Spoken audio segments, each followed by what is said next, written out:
The principle of cross-cutting relationships can be really confusing, but it's actually really easy if we just think about food. And so there's a definition that talks about how the disturbance is always younger than what it disturbs. It seems like a lot of talking in circles, but let's just think about a layer cake. So if you were to have some party coming up and you're building a layer cake, you would put the layers together, right? And then you would frost it, and then you would cut it when it was ready to serve. And so there's no way in the world that you would have a table with a blank airspace and then cut the air, build the cake, and then wonder why that cut wasn't there. So the idea is that you can't cut something unless it exists. And so this is how cross-cutting relationships works with faults. So if I have my sandstone, mudstone, limestone sequence of sedimentary rocks here, or really any rock at all, and it's faulted, what we would say is that the rocks came in first. So this happened first, and then we would have the fault would be second. Because just like that layer cake, you can't cut something unless it exists. If we wanted to go a step further, we would actually say, because of superposition, which you can watch in another video, the sandstone comes in, that's 1A, the mudstone, 1B, limestone is 1C, that's stacking, and then our fault comes in last.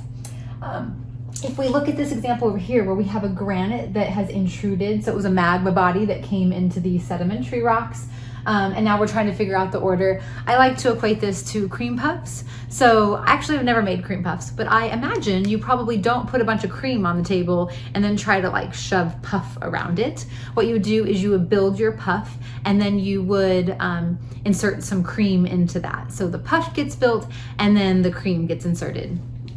And so it's just like this here. So our puff is going to be the sandstone, mudstone, limestone. So just like before, those rocks are deposited first. And then our granite is going to come in second.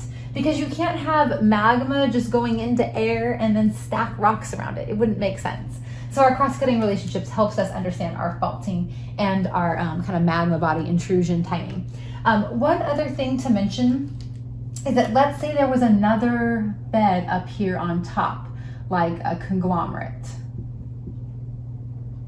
Okay, in this case, you could have that conglomerate go one of two places.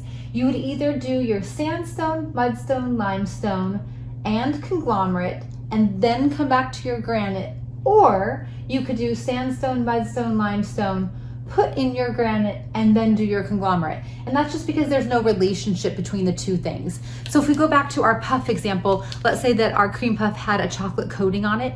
You could make the puff, put the cream in, and then frost it, or you could make the puff, frost it, and then put the cream in. So in that example, our conglomerate is like that frosting.